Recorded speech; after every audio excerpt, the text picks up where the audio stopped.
Welcome today. We are so happy to have you here with us. My name is Shanda Parkinson, and just a second, I'm trying to get my slides to go here. Let's see what's going on. There we go. They're a little delayed. There we go. My name is Shanda Parkinson, and I currently work for Davis Head Start. I received my bachelor's and my master's degree from Utah State University. I work at Head Start as an education coach currently, and I'm also currently teaching preschool education at Utah State University, as well as child development at BYU, Idaho. Those are some of the things that I'm involved in right now. I've taught for many years at the Utah State University Child Development Laboratory. That's part of my experience. And my partner here is Brittani. Thank you, Shanda. Okay, so I'm Brittani Brown, and I received my elementary education credentials, my bachelor's degree in elementary ed from Weber State. And I hold a current professional teaching license for elementary ed.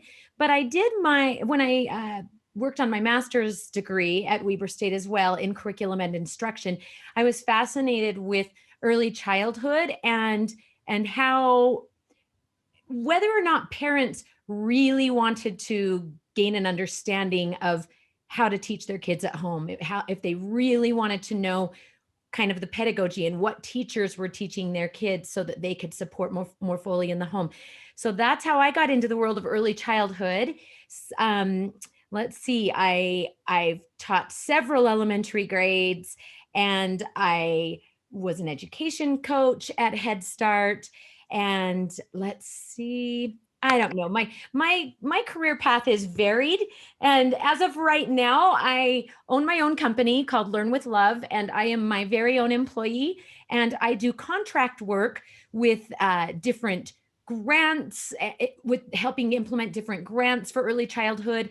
And Head Start, because we had a working relationship in the past, asked if I would join Shanda as the virtual program coordinator this year to develop their virtual classrooms. So I work for Davis District, but I'm actually a contracted employee through my own little side gig. So COVID has been difficult, yet it has opened up some opportunities for us to look at education differently. And that's what we're so excited to share with you all today. That's why I'm employed right now. Yeah, and that and we're so glad to have Brittani on with us. And that's how Brittani and I got together this year. We were charged with this task of trying to develop a fully online Head Start program with 2 different virtual classrooms. And we've had some trial and error, and we'd like to share with you today the framework that we've put together, some things that have worked, some things we've tried that haven't worked, and we'd love to have you share your ideas with us as well after we've explained some of the things we've tried. And we hope that that you find it helpful to listen to some of our story of what we've come up with. Yes.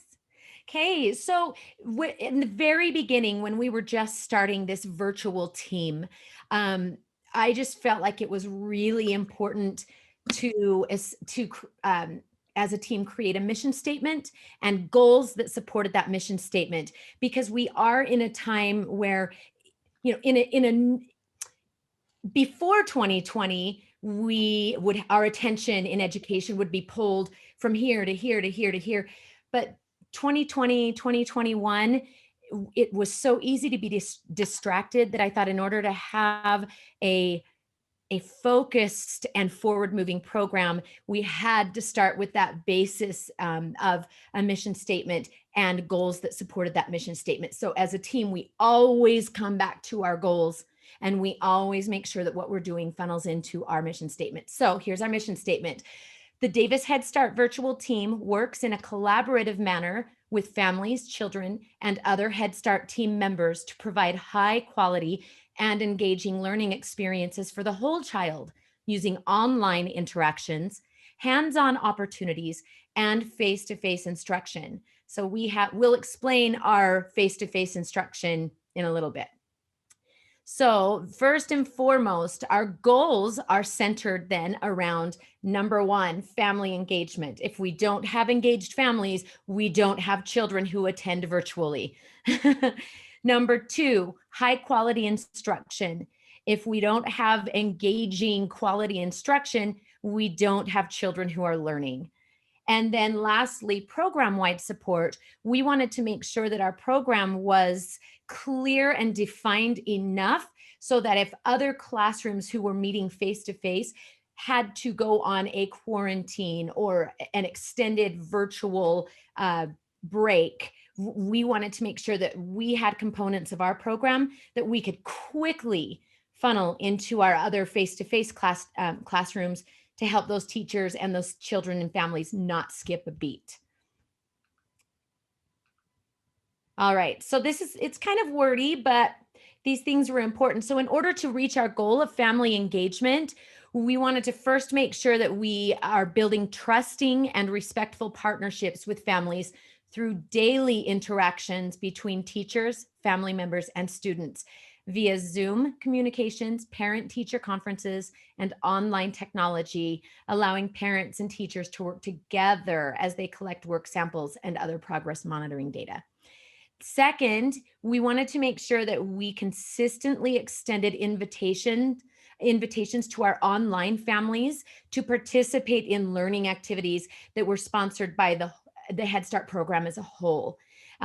So for example, we just had an Instagram post, I think just yesterday, about a really fun activity that families in our program can participate in for free up at, I think it's Hill Air Force Base.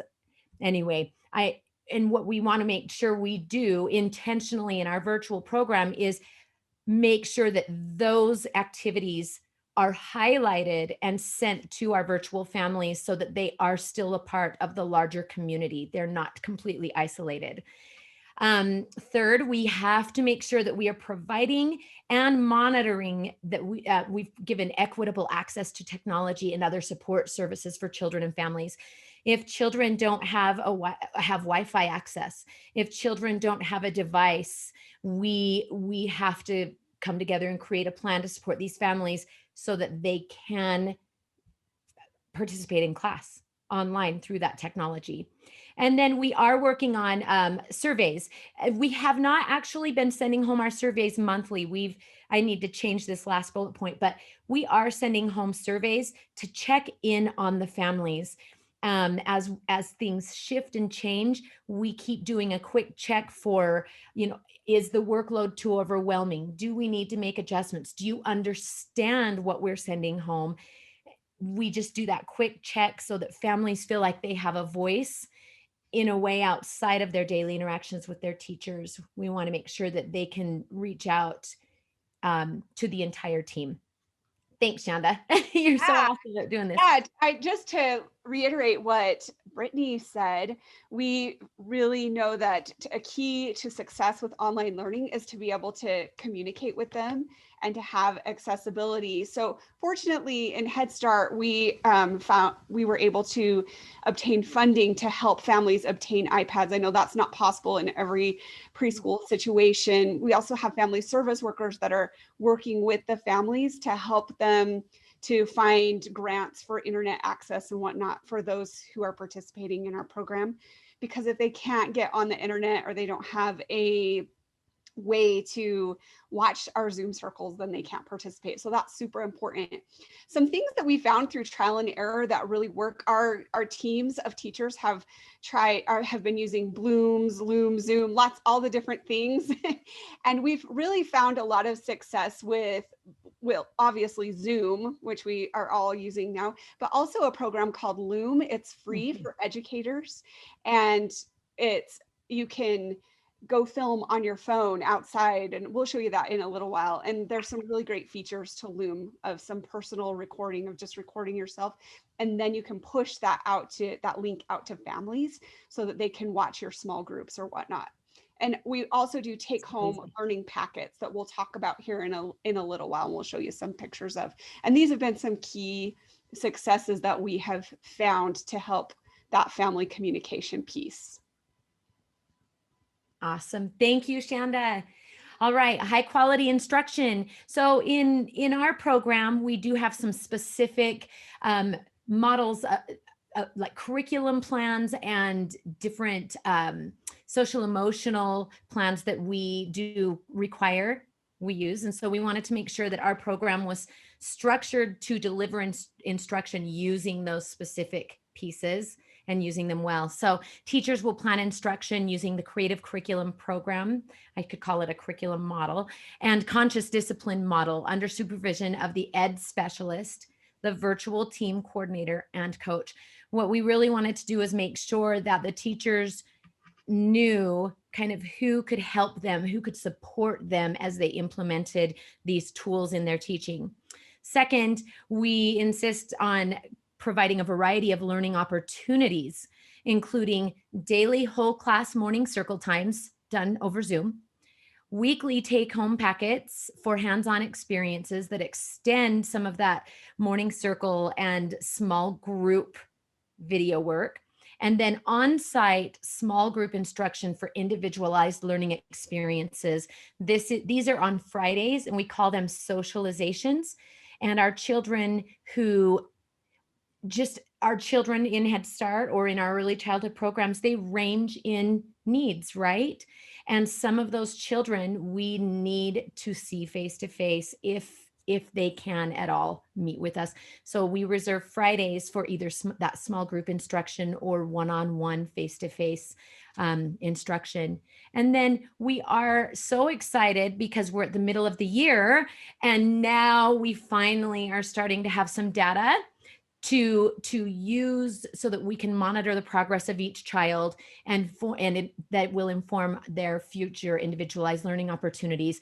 We are so excited to just this next week get together and start really digging into our data on our kids.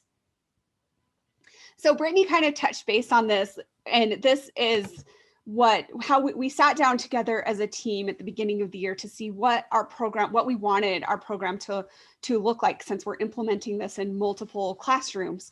We wanted them to all be the same. So with our director and our education manager, we decided that the key component would be a daily virtual circle time that we have with the children. This is synchronous. They're expected to get on each day, 4 days a week, for 15 to 20 minutes where they have a circle time. We're going to show you some clips of these in just a minute here. This is a time for the teacher to connect with the class, for the class to connect with each other, and for them to learn each other's faces and each other's names, and to teach a daily lesson. And it's working, huh, Shanda? It's working. The kids come, they're engaged. Mm-hmm. We have a lot of goals about working with hands-on opportunities for them, which we'll show you here in a bit. Yeah. The second component is a daily recorded small group time. The teachers do this on Loom. They record themselves in a small group activity. And this is a portion that's done asynchronously.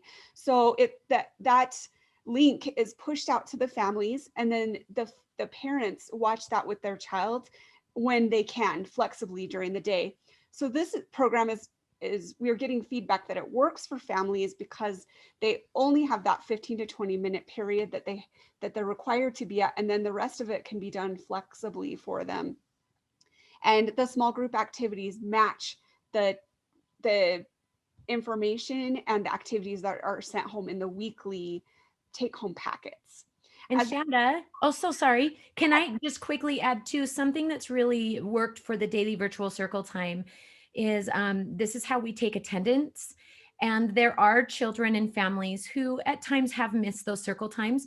So they are recorded, and then the link for the circle time is also sent out. And if a family watches that circle time and then reports back to the teacher that they did watch it, then their attendance for their child does count for that day. That's how we've managed the attendance requirement.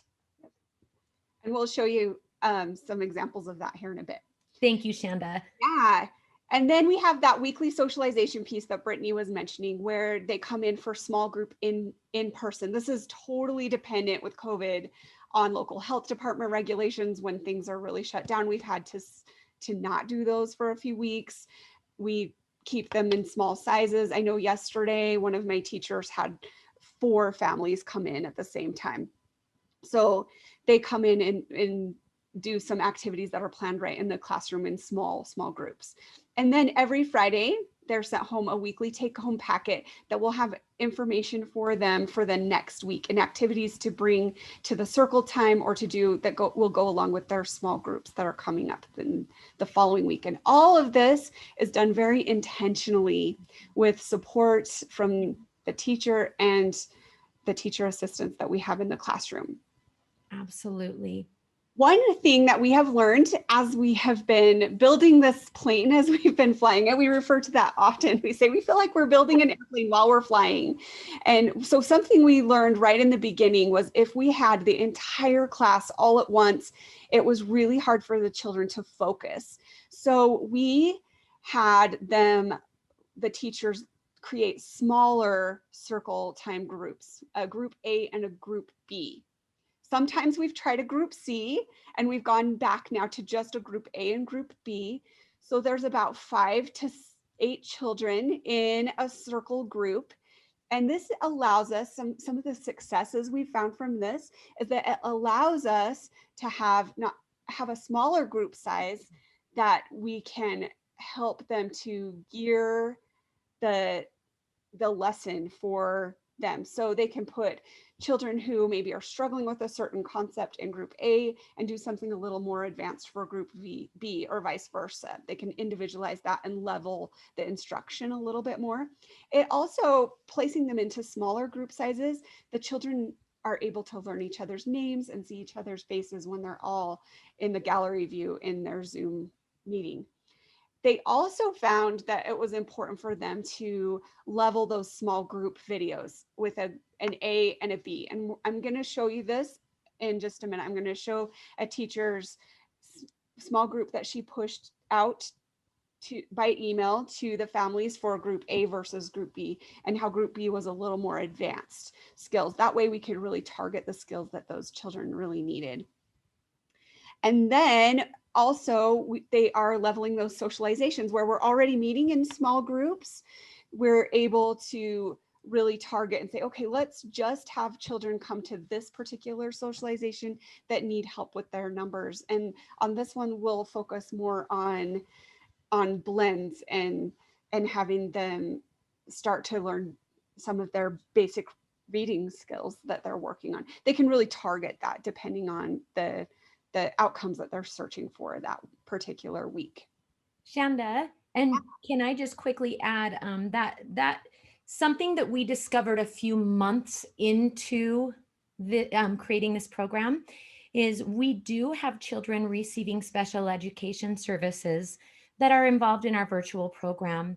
And it became a concern that, the question was, are we meeting the needs of our children with IEPs?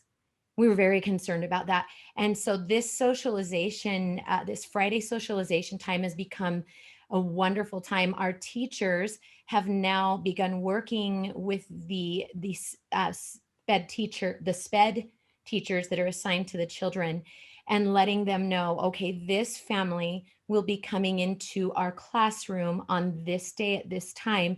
We would love for you to come in too. And now our special ed department has been able to meet with the children. If the children are able to come out of their home, they've been able to come to the classroom and have a day to meet with their virtual kids to provide the required instruction and support for those children as well. That's something that we're so grateful that is evolving, so that we are focusing on meeting the needs of all of our students. Thank you. And that socialization lasts about an hour too, just to give you a little heads up of how we've done that.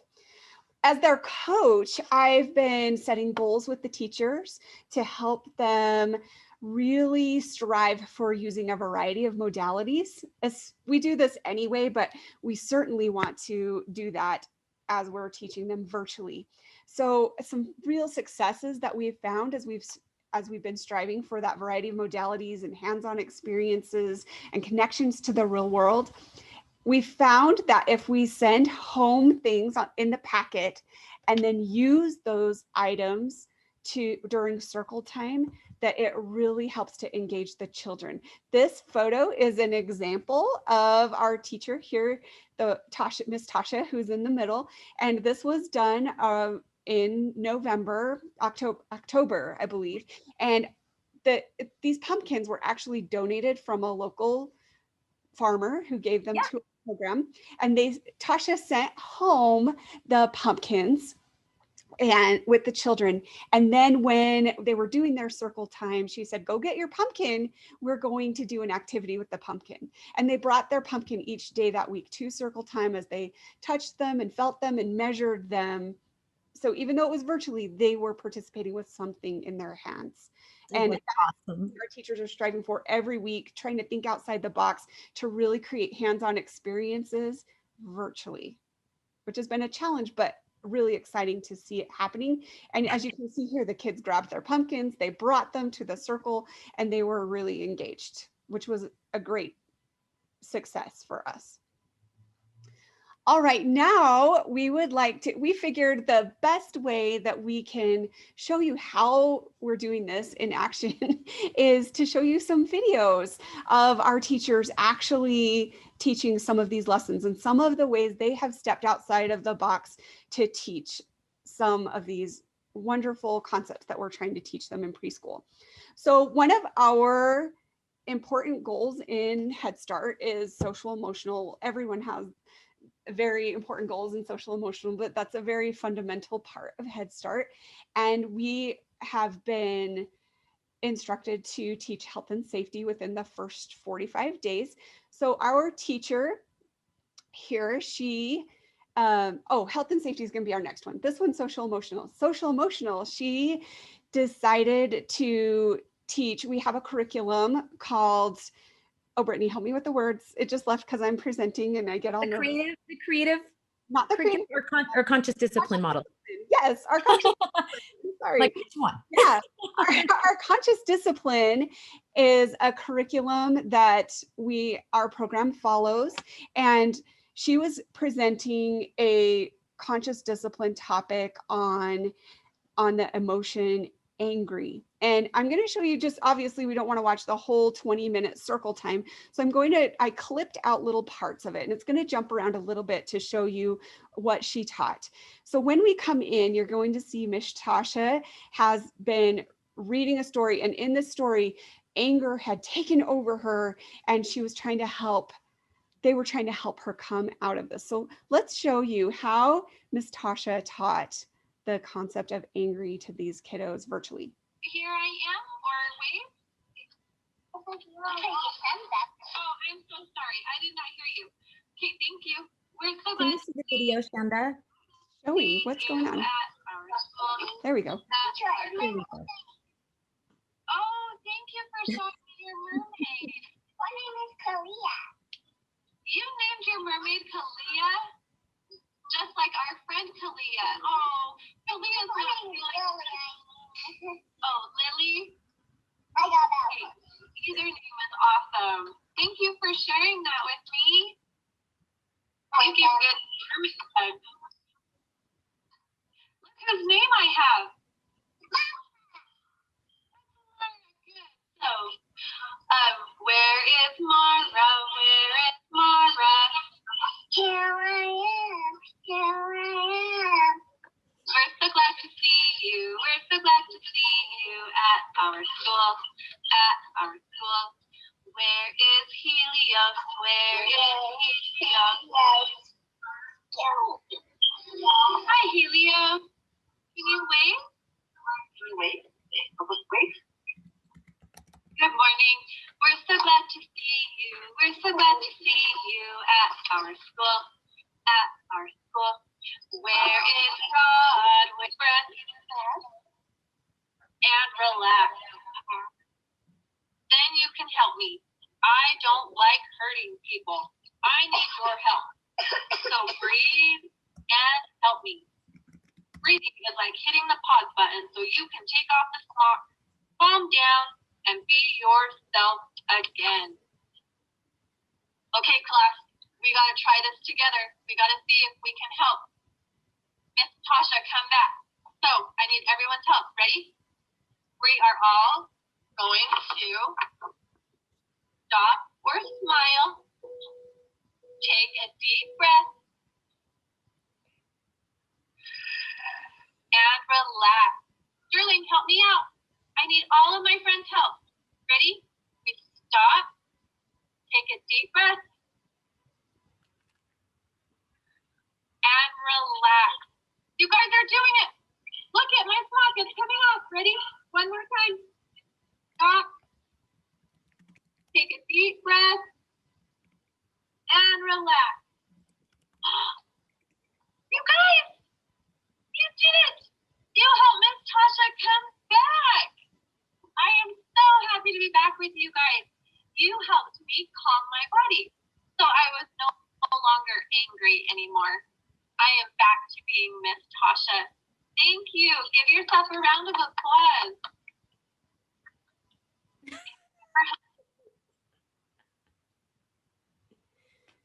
All right, thank you. You guys could all hear that, okay? Could you hear that, Britt? Yeah. There was a little glitch, but we got it worked out. Okay, great.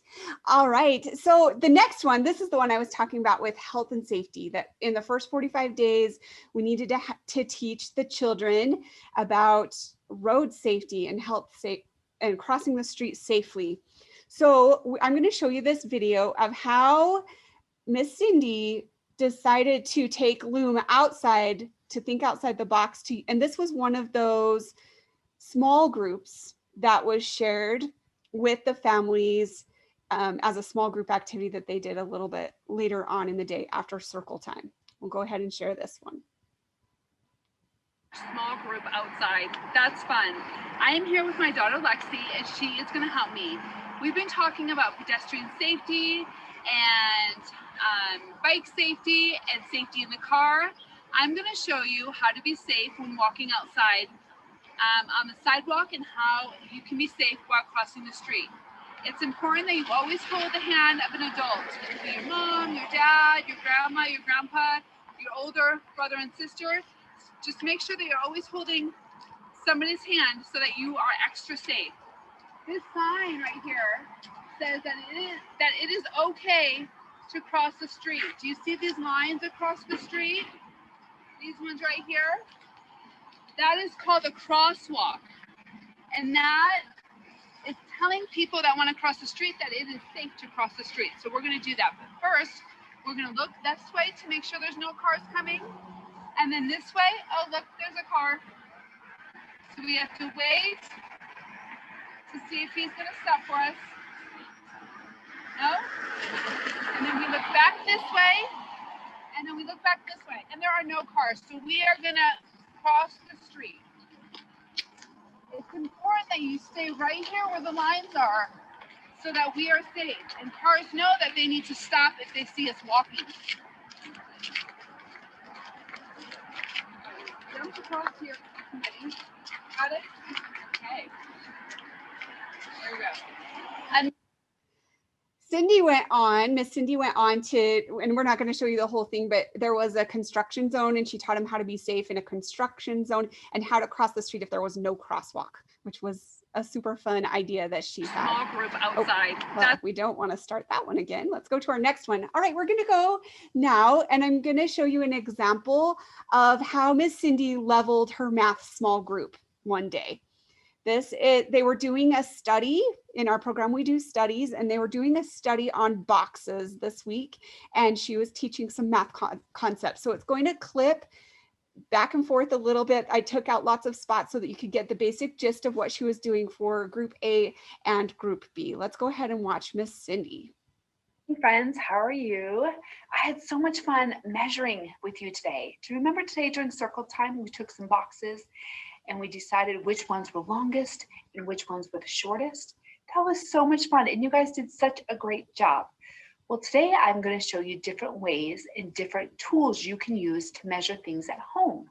If you guys have been collecting boxes, you guys can do this with the boxes that you've collected, or you can do this with different objects in your house.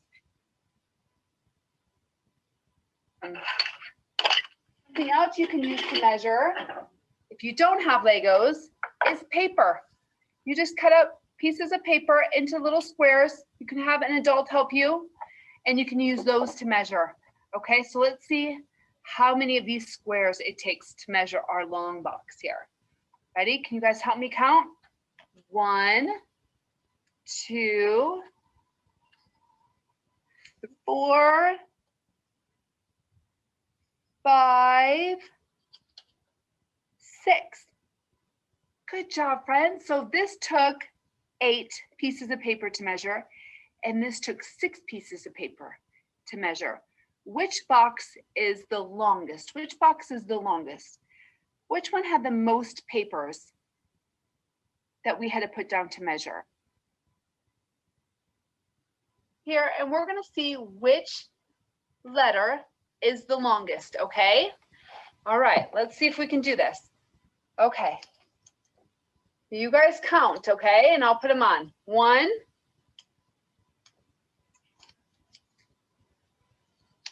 2. Oh, I like how my friends are putting their fingers up as they're counting. Good job. 3. 11 squares represents the number 11. Is 11 the biggest or the smallest? It's the biggest. So which line is the biggest? Longest. Which line is the longest? A, B, C, or D is the longest? Which one? You're right. D is the longest. Which one is the shortest? C. You're right. C is the shortest. You're right. And then what about A? All right, that just gives you a little example of what they do each day to level those small groups. Friends, how are you? All right, the last video clip that I want to share with you is a literacy activity that Miss Tasha was able to do. We had some books donated to our program to help with social emotional, and Miss Tasha was able to send a copy of that book to each of her students. And Oh, you're muted, Shanda. There you are. I'm back. Okay. Yes. So I'm going to show you this example of her asking the children to get their book and some of the activities that she was able to do with literacy. Watch especially how she's trying really hard to have this be a hands-on experience, although it's virtual. She's teaching all of those important print concepts that we know are so important in child development. Show me the back of the book. Show me the back of the book. Good. Page. This part of the book. That's the back. Okay. Now I want everyone to show me the cover of the book. Where's the cover of the book? Or the front of the book. So you can close it. Yep. This is the cover. Now point to the title of the book. Where's the title of the book? Good, Kalia. I see you're pointing up here. Good. This is the title of the book, or what the book is called. The title of the book. Mara, here's your break. You just had that book, the title. It's okay to make mistakes. Finger, please. And read. This is the title of the book again. It says, it's okay to make mistakes. It's okay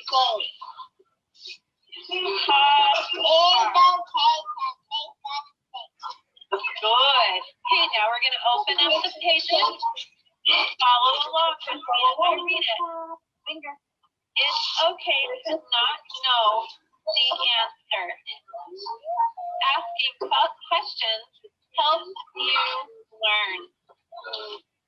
Okay, turn the page. I love how some of these moms are helping them, or parents are in there helping. It's okay to get upset. Your friends are there to cheer you on. Hey, if you are clumsy, everyone say clumsy. Clumsy, good. Clumsy means to fall or to trip. You might invent a new move. What's going on in these pictures? What do you see? A cat. You see a cat, and what's the cat doing? He's shy. He's shy. Good. Mara, what do you think is going on? I think he's changing his mind. He's changing his mind? Okay. Canyon, what do you think's going on in these pictures? Say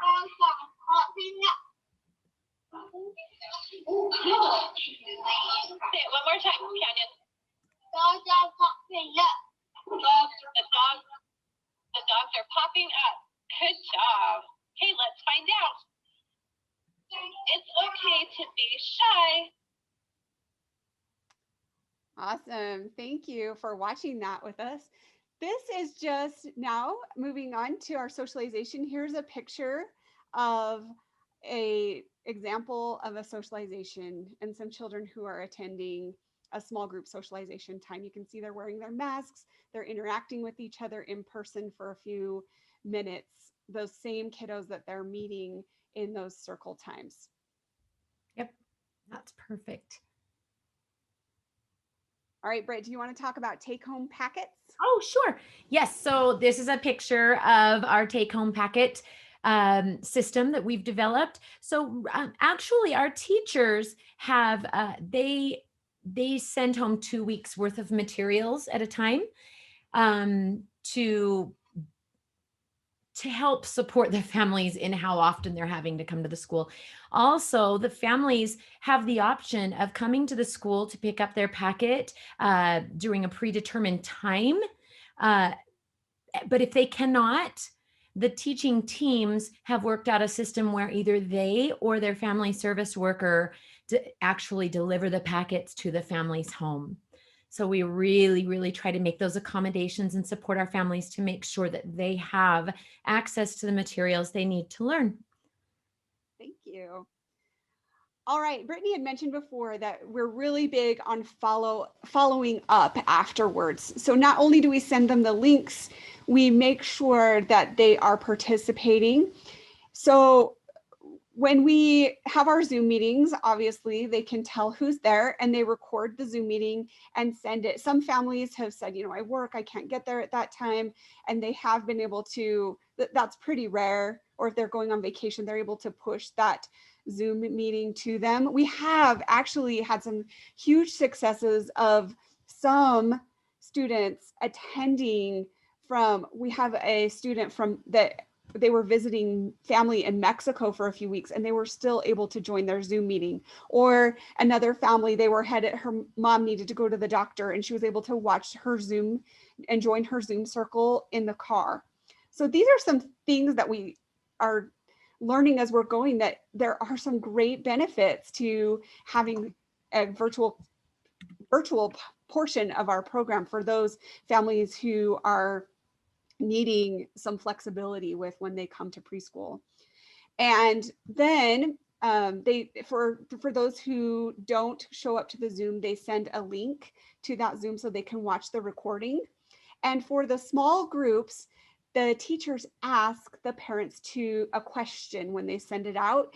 And then when they finish their circle or their small group activity that they do at home, they're to answer the question to reply to the teacher so the teacher knows they've completed their activity. Also, when they're using Loom tracks who has watched and who hasn't watched so that they can keep track of that and take attendance. And I did a little close-up of this so you can see some of this great interaction that was happening.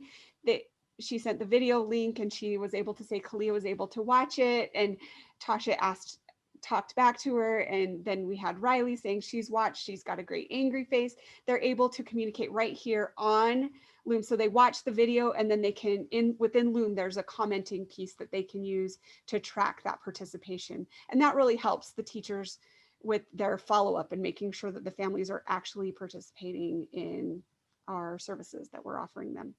Mhm. Absolutely. All right. So how are we actually proving that we are tracking our kiddos and our families, and not just having a good time? We are having a good time, but we've got to make sure that we've got data behind what we're doing, because we are here for our children and their families. We're here to show progress and to give them that head start, that lift, right? So for documentation and assessment, we do several things. We have an initial screener to determine where the children are at. Most of these screeners are done in person at a one-on-one family orientation. We made sure to schedule the families separate from one another. We left a little bit of downtime between each meeting to clean the room. That we just made sure to really follow those safety protocols, but we did schedule appointments to get those families in. And then there are some families who we have a couple of families who have to stay home. They cannot come. And so we made arrangements with staff. Our families are assigned a family service worker, and the family service worker would assist and support the teacher in going into their home and making sure the screeners were completed. Then we have many ongoing assessments to show growth and improvement throughout the year, such as the PELI, the PEEP, DECA, Brigance. Some assessments, as Shanda wrote, are done in person and others are done virtually. In one of the videos, there was a lady, and she's one of our FSWs, and the teachers always invite the support team to attend their circle times. And so what's really amazing is we can all jump onto a circle time with the teacher and the class, and we can support the teachers in collecting data and making assessments of children as needed in that way. We also have we use a program called Teaching Strategies Gold, and Teaching Strategies Gold monitors the progress of our children through a system of checkpoints throughout the year. That's what we're really excited to take a peek at. We've just had our middle of year data checkpoints entered for each of our children. So now we finally have beginning of year data to compare to middle of year data. And that's what, like I said at the beginning, we'll be diving into next week. And that is our continuous monitoring of growth. That data, along with the screeners, will inform the decisions and the next steps we make for this virtual program. Shanda, did you want me to keep going with this piece? Sure. Yeah. Great. Okay. Our data collection, parents. So family engagement is so key, because not only are teachers collecting data, our FSWs and our team, but our parents are a part of this process. Our parents have been able to record videos or take photos of the children's packet work or small group work for teachers to use as they assess and document the children. Children have been able to bring art projects back from their packet work when they're coming to switch out their packets. So one of our teachers in her classroom, she's actually displayed the kids' artwork. So on the Friday socialization days, the kids do have a piece of themselves in their classroom. Parents are using the Remind app and Teaching Strategies Gold to upload documentation of children's work in progress. In the Teaching Strategies Gold software platform, there is a TS Gold family portion that makes it very easy for families to upload videos and pictures that then go right into that child's outcomes online folder. Teacher assistants observe Zoom, the kids during Zoom. Our FSWs jump on and provide that family support. And then we always have our recording. We record our Zooms and Looms and are starting to compile a library, and we're using cloud storage. And so now we have a virtual teaching and learning library being developed that we're super excited about for future teacher training. So I don't know, pretty cool. Lots and lots of great things.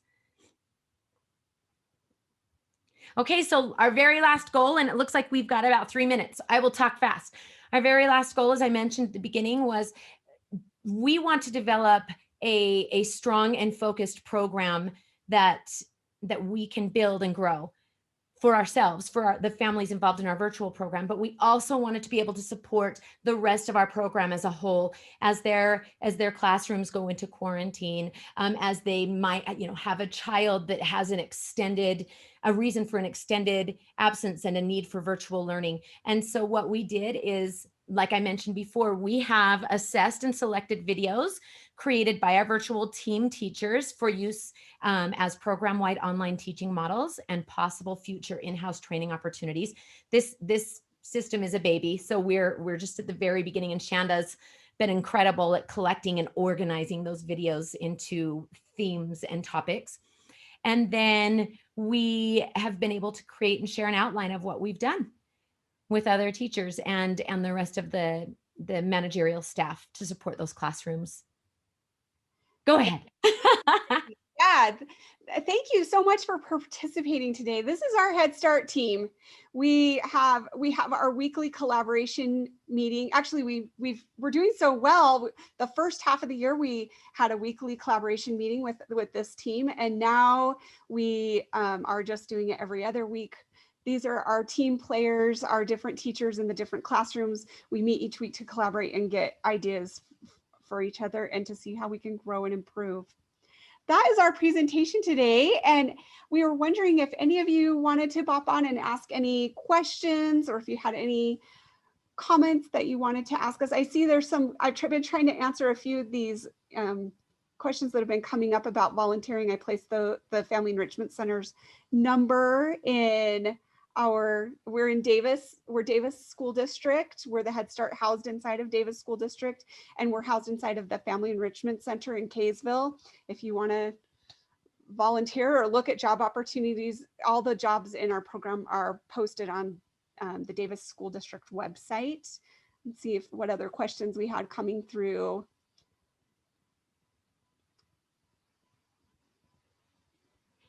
Anybody want to turn on their mic and ask a question? We're here for a couple more minutes before you go to your last session today. Thank you so much for participating with us. It's been a pleasure to share some of the things we've learned that have been working well this year for us. I had a quick question. Did you use, or did your teachers use any sort of training for the kids to do the Zoom? Like they weren't talking out of turn, and they weren't like doing, they might have been a little bit rambunctious, but how did they train the kids? Yeah, actually, to take turns. Very, very beginning of the year, they had a one-on-one, just each family came in for a little orientation where they told them how to use the apps, showed them how to use their iPad and how it would run, and gave them an orientation. And then we found over time that teaching them how to, so one of our assistants mutes them if they're getting loud and can't hear each other, and then they hold up a little sign that has the picture of the mute on it, and they'll say unmute and they hold it up, and they've taught the children they had a little lesson on how to unmute yourself, and they do it. It's really cool. It's fun to do it. That's a great question. Thank you. Yeah. Please reach out if you have questions as you're trying to create your own virtual experience over time. Just shoot Shanda and me an email. I mean, we are happy to respond and to meet you guys where you are. I understand we've got people in urban settings, we've got people in rural settings, and we understand that the need is different. And our governor's speech last night, I'm so hopeful that what he said with education comes true, that he makes it equitable regardless of where you are. We're so hopeful for that, but we know that there are unique problems in unique locations. So we're happy to discuss those with you through an email setting or a one-on-one conversation if needed. Hey, Britt, I was just putting up our contact information. Is yours BR Brown? Yep, BR Brown. Just making sure before I pushed enter. Otherwise, B Brown is not gonna know what to say. You got BR Brown for Brittany. Yep, brbrown@dsdmail.net. I'm happy to help you out or shoot you an email or give you some more information that you need. Thank you so much for attending today.